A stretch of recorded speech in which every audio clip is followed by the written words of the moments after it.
श्री स्वामी समर्थ। आजची आपली कथा आहे आई पण जगताना। तू आधी किती छान दिसायचीस ग सोनिया। कॉलेजमध्ये सगळे तुझ्यावर फिदा होते, पण आता खरंच ओळखूही नाही येत तुझं रूप। हसत हसत मारलेला हा टोमणा सोनियाच्या काळजात खोल भेदला गेला। तिने नजर खाली घातली। तिच्या मांडीवर खेळत असलेल्या तिच्या 10 महिन्याच्या चिमुरड्या मुलीकडे तिने नकळत पाहिलं। ती निरागस डोळ्यांनी तिच्या चेहऱ्याकडे पाहत होती। आईच्या चेहऱ्यावर उमटलेल्या उदासीच्या रेषा तिला कळल्या नसतील, पण सोनियाला जाणवायला लागलं होतं, आता हे असंच चालणार। सासूबाईंचे टोमणे, नंदेची चेष्टा आणि नवऱ्याचा गोंधळेला तटस्थपणे वागणारा स्वभाव, या सगळ्यांनी सोनियाच्या आतलं मी जणू हरवत चाललं होतं। तीच राहिली नव्हती। एक काळ होता जेव्हा ती सोनिया देशमुख म्हणून ओळखली जायची। MBA झालेली, मोठ्या कॉर्पोरेट कंपनीमध्ये मॅनेजर असलेली, कणखर, स्मार्ट आणि निर्णय घेणारी मुलगी। तिचं बोलणं स्पष्ट, आत्मविश्वास ठासून भरलेला असायचा। आई म्हणायची, मुलगी मोठी अधिकारी झाली, आता लग्न करून स्थिर व्हावं। सोनियाचं लग्न झालं आदित्यशी, एक साधा, गुणी आणि आईवडिलांचे ऐकणारा मुलगा। सुरुवातीला खूप छान वाटलं। आदित्यही तिच्या कामाचा आदर करत होता। मी कधीच नाही म्हणणार नाही तुझ्या करिअरला, तो म्हणायचा। पण लग्न झालं आणि जेमतेम 5 महिने होत नाही तोच सोनियाच्या गरोदरपणाची बातमी आली। सगळं घर आनंदात बुडालं। सोनिया मात्र गोंधळी होती। काम, करिअर, नव्याने उभं राहिलेलं आयुष्य, हे सगळं अंधातरी झालं। सासूबाईंनी स्पष्ट सांगितलं, बाळाच्या काळजीसाठी तुला नोकरी सोडावीच लागेल। आम्ही हे आधुनिक प्रकार नाही करत। नातवंडे डे केअरमध्ये ठेवायची पद्धत आमच्या घरी नाही। आदित्यही खूप काही बोलला नाही। सोनियाने मनाशी घेतलं, काही महिने विश्रांती घेऊ, मग बाळाला जरा मोठं करून पुन्हा कामाला जाईन। बाळाचं नाव तिने आर्या ठेवलं। एका संध्याकाळी जेव्हा आर्याने पहिल्यांदा आई म्हटलं, तेव्हा सोनियाचं हृदय भरून आलं। पण तेवढंच, त्या क्षणानंतर लगेच तिला आर्याच्या दुधाची बाटली उकळायची होती, डायपर बदलायचा होता, रात्रीच्या झोपेचं गणित लावायचं होतं। आर्याचं आयुष्य म्हणजे सोनियाचं केंद्रबिंदू बनलं। दरम्यान तिचं वजन वाढायला लागलं होतं। पहिल्यांदा 6 किलो, मग 10 किलो। एके दिवशी आरशात बघताना ती स्वतःला ओळखू शकली नाही। क्लोज ठेवलेले जुने कपडे तिला येईनासे झाले। मेकअप कधी केला नव्हता, केस विंचरणंही राहून जायचं। आर्या झोपली की ती पण थकून बिछाण्यावर पडायची। स्वतःसाठी वेळ कुठून मिळणार होता। एके दिवशी सकाळी नणंद मीनल घरी आली, हातात फळांचं पार्सल, तोंडात टोमणे। काय सोनू, तू तर अजूनही प्रेग्नेंटच दिसतेस की ग। अरे, हे वजन आहे की गोळा। सोनियाने हसून घेतलं, पण आतून ती पुरती खचली होती। सासूबाई कमलाबाई यांनीही हसून म्हटलं, अगं, आमच्या काळात बाळंतपण झालं की बायका परत सडपातळ व्हायच्या, घरातलं काम, अंग झिजवायच्या ना। आजच्या सुना काही कामच करत नाहीत, फक्त बाळ करत बसतात। सोनियाला रडू आलं, पण तिने ते गिळलं। त्या रात्री आदित्य जेवण करताना बोलला, सोनू, आई म्हणत होती तुझं वजन जरा वाढलंय, काही करशील का त्यावर? त्याच्या स्वरात उपहास नव्हता, पण बेफिकिरी होती। तिच्या वेदनांचा, थकव्याचा, गोंधळलेल्या मनाचा काहीच विचार नसलेली भावना। ती रात्र सोनियाने डोक्यावर उशी दाबून काढली की ती फक्त आई राहिली। तिचं स्वतःचं अस्तित्व एवढं झपाट्याने का हरवलं? मी इतकी दुर्बळ कधी झाले? तिला स्वतःलाच प्रश्न पडला। दुसऱ्या दिवशी सोनिया नुसती अंगणात झोपलेल्या आर्याला पाहत बसली होती। इतक्यात दाराची बेल वाजली। सोनियाने दार उघडलं। समोर होती प्रिया देशपांडे, कॉलेजची जिवलग मैत्रीण। आताचा फारसा संपर्क नव्हता, पण सोशल मीडियावर अधूनमधून फोटो पाहायची। अमेरिकेत असायची ती, नुकतीच भारतात राहायला आली होती। सोनू, प्रियाने मिठी मारली। सोनिया गोंधळली। प्रिया अजूनही तितकी स्मार्ट, फॉर्म फिटिंग कपडे, बोलण्यात तोच उत्साह आणि तिच्या डोळ्यात सोनियासाठी जिव्हाळा. पण प्रियाने एक क्षणभर थांबून तिला निरखलं. तू तू ठीक आहेस ना सोनू? सोनियाची गालं ओले झाले होते. तिने मान हलवली. प्रिया तिच्या घरात आली. दोघींचं बोलणं सुरू झालं. सोनियाने हळूहळू मन मोकळं केलं. वजन, नोकरी, बाळाची जबाबदारी, घरच्यांच्या अपेक्षा आणि सगळ्यात महत्त्वाचं स्वतःला हरवलेली सोनिया. प्रिया शांतपणे ऐकत होती. सोनू, तुला माहिती आहे, तू अजूनही तीच आहेस. प्रिया सोनियाचा हात घट्ट पकडून बसली होती. सोनिया डोळ्यात साठलेलं पाणी आवरत होती, पण त्यात काही थेंब ओघळलेच. सोनू, तुला माहिती आहे, तू अजूनही तीच आहेस. तीच सोनिया, हुशार, सुंदर, आत्मविश्वासू. फरक इतकाच की तू स्वतःला सगळ्यांच्या गरजांमध्ये हरवलंस. सोनियाच्या मनात शब्दांचे स्फोट होत होते. तिच्या स्वतःच्या आतली चित्कारणारी मी त्या शब्दातून उमटत होती. सोनियाने मान खाली घातली. प्रिया, मी कसे बदलले ग? मी आरशात बघत नाही आत्ता. आर्या हसली तरी मला वाटतं मी पुरेशी आई नाही. घरच्यांना वाटतं मी फक्त खायचं, झोपायचं, बाळ सांभाळायचं यासाठीच जन्म घेतलाय. कुणी मला सोनिया म्हणून बोलावतच नाही आत्ता. प्रियाने तिच्या डोळ्यात बघितलं. सोनू, स्वतःच्या शरीरावर प्रेम करायला शिक. तू आई आहेस, पण आई असूनही तू एक स्त्री आहेस जिचं स्वतःचं मन आहे, करिअर आहे, शरीर आहे आणि स्वप्न आहेत. त्या दिवसानंतर सोनियाच्या आयुष्यात एक वळण आलं. तिला कोणी माफी मागितली नव्हती. तिच्या घरच्यांनी अजूनही तिला बदलण्याचा सल्ला द्यायचा थांबवलेला नव्हता.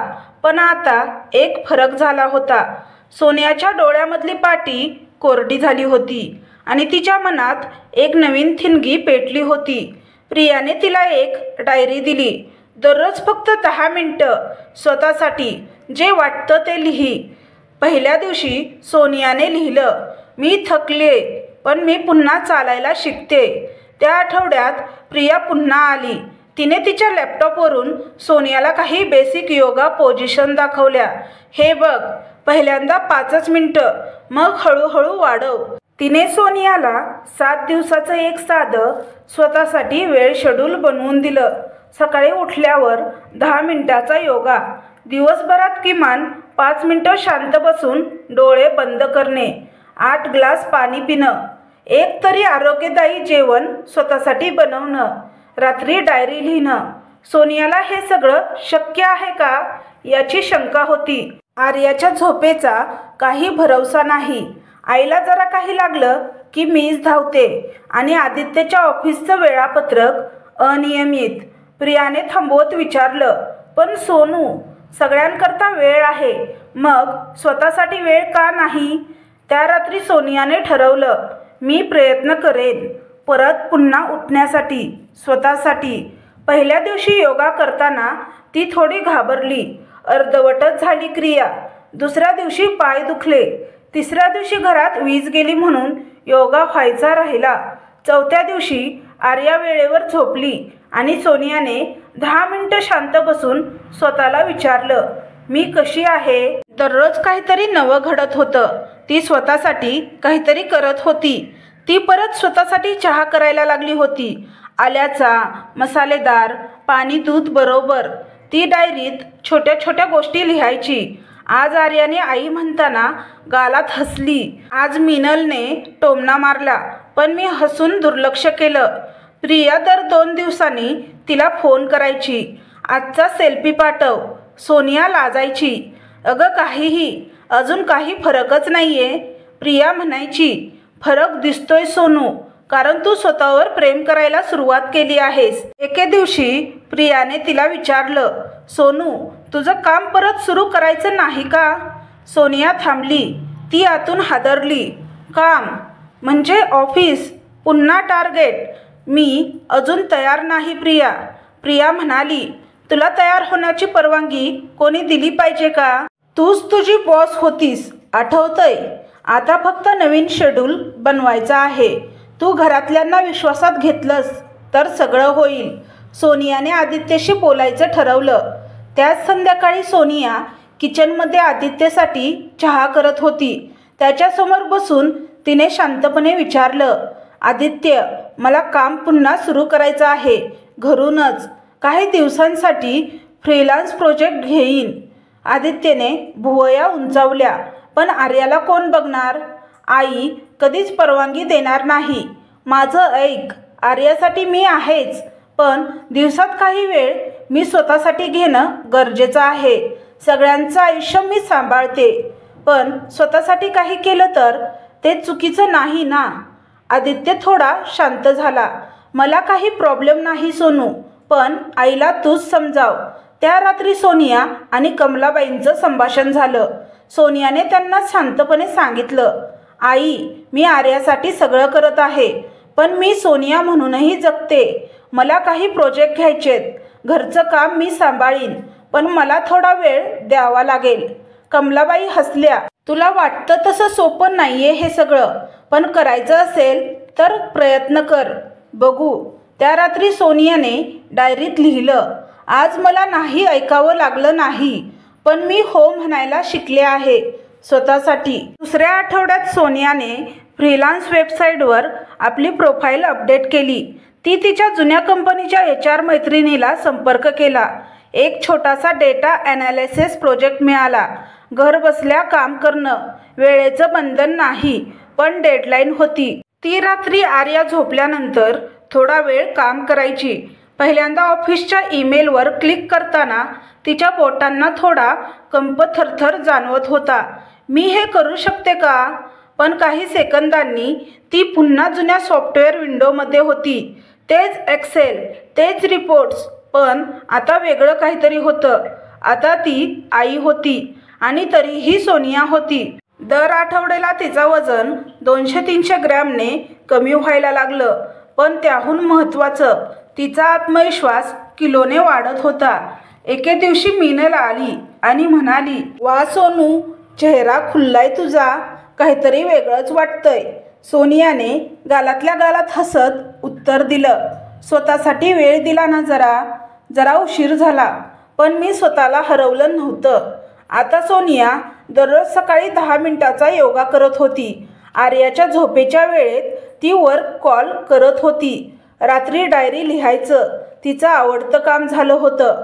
एक दिवस तिने प्रियाला मेसेज केला, मी अजून तीच आहे, फक्त आता मला माझा आवाज परत ऐकू येतो आहे. सकाळी सोनियाचा दिवस आता नेहमीसारखा उगवायचा. आर्याचं दूध, आदित्यचा डबा, आई सासूबाईंसाठी चहा आणि त्यातच स्वतःचं 10 मिनिटाचं योगा सेशन. कधी सगळं वेळेवर होतं, तर कधी काही ना काही चुकायचं. पण एक गोष्ट मात्र ठरलेली होती, सोनिया स्वतःसाठी वेळ काढायची. त्याच आठवड्यात तिला दुसरा एक छोटा डेटा रिपोर्टिंग प्रोजेक्ट मिळाला होता. प्रिया सतत तिला पाठिंबा देत होती. सोनू, तू आता थांबू नकोस, तुझ्या प्रोफाईलमध्ये स्किल्स अपडेट कर. वजन कमी होणं हे फक्त शरीराचं नव्हे, मनावरचा भार उतरवणंही तितकंच महत्त्वाचं आहे. सोनियाचं आत्मभान आता तिला वेगळ्या प्रकारे जाणवत होतं. एके दिवशी ती आरशासमोर उभी राहिली. पांढऱ्या कुर्त्यावरच्या निळ्या फुलांमध्ये तिचा चेहरा उठून दिसत होता. थोडं वजन कमी झालं होतं, पण त्याहून अधिक तिच्या चेहऱ्यावरची माझं मला असणं परत आलं होतं. पण बदल कोणाला सहज स्वीकारता येत नाही. एका संध्याकाळी जेवणानंतर सासूबाई म्हणाल्या, आजकाल सोनियाचा स्वयंपाक वेळेवर होत नाही, कोण जाणे ती काय बिझी असते सारखी. मीनल लगेच टोमणा मारत म्हणाली, तिचं फ्रीलान्सिंग चालू आहे ना आता. सासूबाई म्हणाल्या, आम्हाला नाही समजणार हे वर्क फ्रॉम होम वगैरे, नुसती चहूबाजूनी व्यस्त असते. सोनियाने ऐकूनही न ऐकल्यासारखं केलं. ती समजत होती ही सवय लागते लोकांना, आणि स्वतःसाठी उभं राहणं म्हणजे त्यांच्यापासून दूर जाणं नाही, हे पटवून देण्यासाठी थोडा वेळ लागतो. दुसऱ्या दिवशी सकाळी सोनिया एक पेढा घेऊन आली. आई, मी एक गोष्ट सांगायला आले. मला एक मोठा प्रोजेक्ट मिळालाय. एक अमेरिकन कंपनीसाठी डॅशबोर्ड डिझाईन करायचा आहे.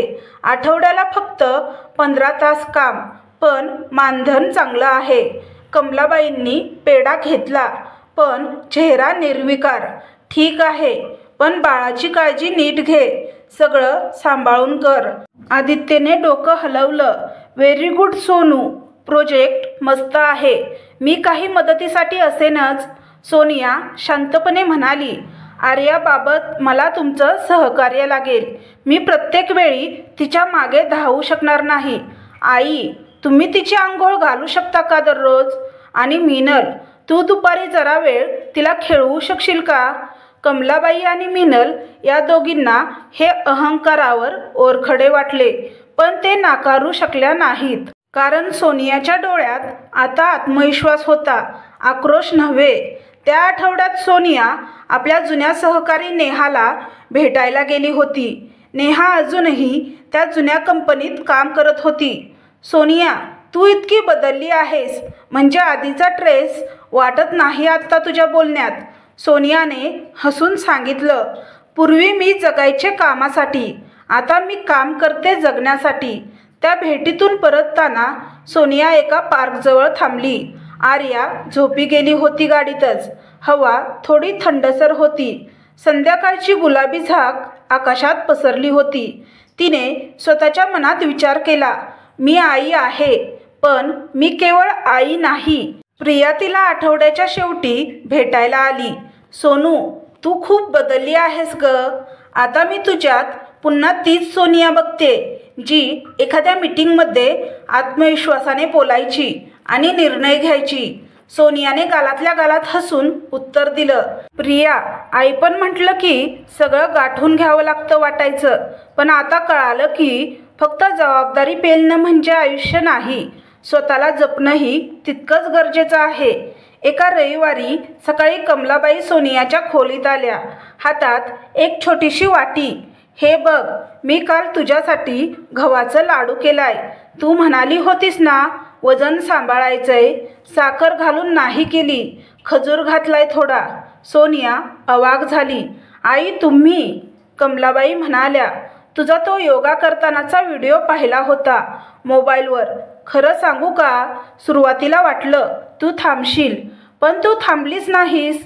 तू सगळं सांभाळून स्वतःसाठी वेळ काढतेस, हे पाहून अभिमान वाटतो. आता वाटतं मी तुझ्यासोबत सुरुवातीला खूप वाईट वागले, तुला मदत करायची सोडून टोमणे मारले, त्याबद्दल सॉरी.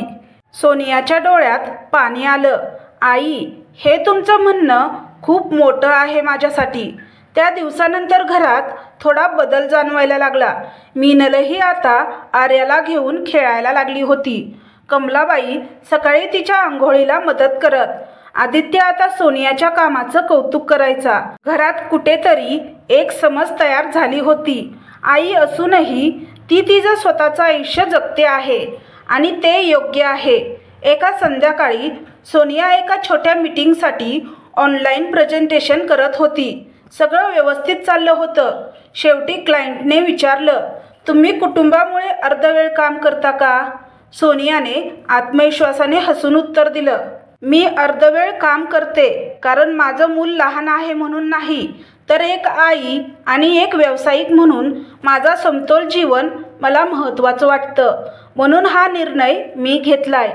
त्या रात्री डायरीत लिहिताना सोनियाने लिहिलं, मी आता स्वतःचं नाव विसरत नाही. आता मी फक्त आई नाही, मी सुद्धा आहे. मी सोनिया आहे. सोनू, तू खूप पुढे गेलीस ग. तू आता फक्त आई नाही राहिलीस, तू स्वतःची ओळख परत मिळवलीस. प्रिया बोलताना सोनियाच्या डोळ्यात अभिमान दिसत होता, पण त्या अभिमानामागे एक प्रश्न लपलेला होता. हे किती काळ टिकणार? कारण ज्या समाजात आईला स्वतःसाठी जगणं अपराध वाटावं लागतं, तिथे तिच्या पायांवर दगड पडणं अपरिहार्यच. सोनियाचं आयुष्य आता एका नव्या तालात चालू लागलं होतं. प्रोजेक्ट यायचे, वेळेवर पूर्ण व्हायचे, घरचं काम शेअर केलं जाई. आर्या आता थोडी मोठी झाली होती. तिला आईच्या मऊ मिठी इतकीच तिच्या कामाच्या लॅपटॉपचीही सवय झाली होती.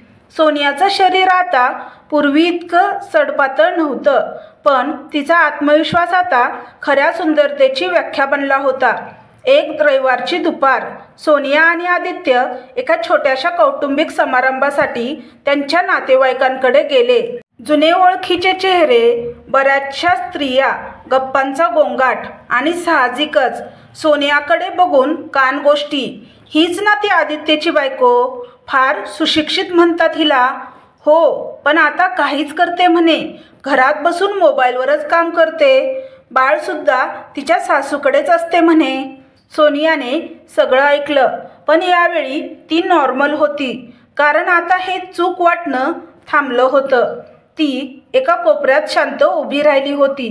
तेवढ्यात एका स्त्रीने जवळ येत विचारलं, तुमचं काम ऐकलं मी. तुम्ही घरी बसून सुद्धा महिन्याला एवढे कमावता? खरंच? सोनियाने हसत उत्तर दिलं, हो खरंच.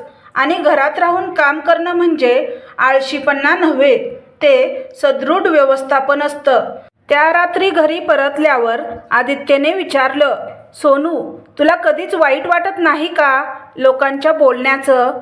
सोनिया आर्याला झोपून आली होती. ती खुर्चीवर टेकली आणि म्हणाली, वाटायचं आधी. कारण आपण आपलं मापन सतत दुसऱ्यांच्या बोलण्यातून करत राहतो. पण आता नाही वाटत, कारण मला माहिती आहे मी काय करते. माझा दिवस फुकट जात नाही. माझं मूल आनंदी आहे. माझं मन शांत आहे. माझी ओळख आता कोणाच्या मान्यतेवर अवलंबून नाही. दुसऱ्याच आठवड्यात सोनियाला एक मोठा प्रोजेक्ट मिळाला. एका महिला उद्योजकांच्या संघटनेतर्फे वर्क फ्रॉम होम करणाऱ्या मातांसाठी वर्कशॉप घेण्याचं निमंत्रण आलं. आम्हाला तुमचा अनुभव सांगायचा आहे सोनिया, कारण अनेक महिलांना वाटतं की आई झाल्यावर त्यांचं आयुष्य संपतं. तुमचं उदाहरण त्यांना प्रेरणा देईल. सोनियाचं मन भरून आलं. 3 महिन्यापूर्वी तिचं स्वतःचं नाव उच्चारायला आत्मविश्वास नव्हता आणि आज ती इतर महिलांना प्रेरणा द्यायला सज्ज होती. वर्कशॉपचा दिवस उजाडला. ऑनलाईन सेमिनार होता. 50हून अधिक महिला सहभागी झाल्या होत्या. सोनियाने तिच्या प्रवासाचं सांगणं शांतपणे ओघवत्या भाषेत केलं. कधी आवाज थरथरला तर कधी डोळ्यातलं पाणीही झाकून ठेवलं. ती म्हणाली, आई होणं हा एक महत्त्वाचा टप्पा आहे, शेवट नव्हे. आणि आपल्याला जेव्हा वाटतं की आपण संपून गेलो आहोत, तेव्हाच आपल्यातली खरी ताकद जागी होते. वर्कशॉप संपताच अनेक महिलांचे मेसेज यायला लागले. धन्यवाद, तुमच्या गोष्टीमुळे आज स्वतःकडे बघण्याची हिंमत झाली. मी सुद्धा तुमच्यासारखीच आई आहे. उद्या मी योगा सुरू करते. सोनिया, तुमच्यामुळे वाटतं की अजून उशीर झालेला नाही. पण त्याच रात्री एक गोष्ट सोनियाच्या समोर आली. कमलाबाईंना शेजारच्या एका नातलगबाईंनी चक्क ऐकवलं होतं. तुमच्या सुनेला समजवा काहीतरी. फेसबुकवर भाषण देते ती आता. अरे बाईने घरातच थांबायचं. नावे कमावून काय फायदा? कमलाताई कातरल्या. त्या रात्री त्यांनी सोनियाला ताठ आवाजात विचारलं, हे असं करावं लागतं का सोनिया? आता कुठे स्थिर झालीस आणि पुन्हा हे सगळं सार्वजनिक करायचं का? सोनिया थोडा वेळ गप्प राहिली, पण ती शांत होती. आई, मी काही चुकीचं करत नाही. मी कोणाचा अपमान करत नाही. फक्त माझा अनुभव शेअर करते. कोणाला उपयोग होतोय, कुणाला नाही पटत, तर ते त्यांचं बघतील. कमलाबाई हळूहळू नरमल्या. तुझ्या पायाखालची वाट काटेरी आहे ग सोनू, पण आता तू चालतेस हे बघून बरं वाटतं. दुसऱ्या दिवशी सकाळी मिनलने आर्याला खेळायला बाहेर नेलं. कमलाबाई चहाचा कप सोनियाच्या हातात देत म्हणाल्या, आज चहा मी केला, तू थोडं लिही. तुझं काहीतरी छान वाचलं मी लॅपटॉपवर. आई पण जगताना हेच नाव ठेवशील ना तुझ्या ब्लॉगचं? सोनियाच्या डोळ्यात पाणी आलं. आई, खूप छान नाव आहे. आई, हेच ठेवूया. त्या रात्री सोनियाने ब्लॉग सुरू केला. आई पण जगताना, एका आईचं स्वतःपर्यंत पोहोचण्याचा प्रवास तिने लिहिलं. प्रत्येक आईला वाटतं की आपण सगळ्यांसाठी जगतोय, पण एक दिवस असा येतो जेव्हा आपण स्वतःसाठी जगायला शिकतो. तो दिवस लवकर यावा हीच इच्छा.